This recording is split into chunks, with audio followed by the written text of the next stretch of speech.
এই যে গোটা কর্মকাণ্ড চলছে মতুয়া কার্ড দেওয়ার জন্য এবং হিন্দুত্বের সার্টিফিকেট দেওয়ার জন্য, এটা অল ইন্ডিয়া মতুয়া মহাসংঘের তরফ থেকে করা হচ্ছে। মাথায় রয়েছেন, এই নেতৃত্ব দিচ্ছেন শান্তনু ঠাকুর এবং তার দাদা সুব্রত ঠাকুর। সুব্রত ঠাকুর বিজেপির বিধায়ক। দুজনের দুটো আলাদা শিবির, সেখান থেকে এই সার্টিফিকেট এবং কার্ড দেওয়া হচ্ছে।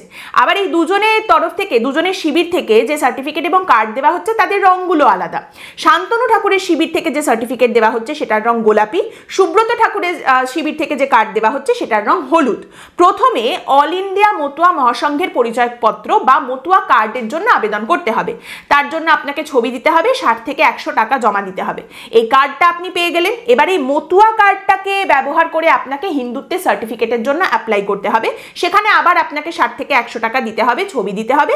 আধার কার্ডের জেরক্স যদি আপনি দিতে পারেন তাহলে ভালো। এইবার হিন্দুত্বের সার্টিফিকেট আবার যারা পাচ্ছেন, তার মধ্যে যারা যারা ইচ্ছুক তাদের অনলাইনে সিএ এর জন্য আবেদন করে দেওয়া হচ্ছে। যারা ইচ্ছুক, সবাই নয়, যারা ইচ্ছুক তাদের অনলাইনে সিএ এর মাধ্যমে নাগরিকত্ব পাওয়ার জন্য আবেদন করে দেওয়া হচ্ছে। এক একজন প্রান্তিক মানুষের গোটা সপ্তাহের রোজগার হয়তো ওই 200 টাকা। সেই 200 টাকাটা দিয়ে তারা কি পাচ্ছেন? একটা মতুয়া কার্ড এবং একটা হিন্দুত্বের সার্টিফিকেট, যার কোনো আইনি ভিত্তি নেই, কোনো প্রশাসনিক স্বীকৃতি নেই। রাজ্য সরকার ছেড়ে দিন, কেন্দ্রীয় সরকারেরও কোনো প্রশাসনিক স্বীকৃতি কিন্তু নেই। আর সিএ এর অ্যাপ্লিকেশন, সিএ এর আবেদনের ক্ষেত্রে তাদের বলা হচ্ছে তুমি যদি ইচ্ছুক হও তাহলে করে দিচ্ছি, ওটা অপশনাল। সিএ এর অ্যাপ্লাইটা তুমি এখনো করতে পারো, পরেও করতে পারো। এখন ইচ্ছে হলে করে দিচ্ছে, না হলে পরে হবে, পরে মেকআপ করবে।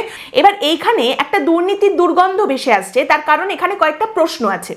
এই যে টাকা নেওয়া হচ্ছে গরিব মানুষগুলোর কাছ থেকে তাদের মতুয়া কার্ড এবং তাদের ওই হিন্দুত্বের সার্টিফিকেট দেওয়ার জন্য, প্রথমত এগুলো কি কাজে লাগবে?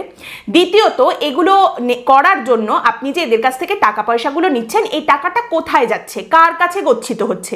এই টাকা পয়সার কোনো অডিট হচ্ছে কি? তৃতীয় প্রশ্ন, আপনি একজন কেন্দ্রীয় প্রতিমন্ত্রী, আপনি একজন সাংসদ, আপনি এই সব জিনিসগুলো দেওয়ার জন্য টাকা নিচ্ছেনই বা কেন?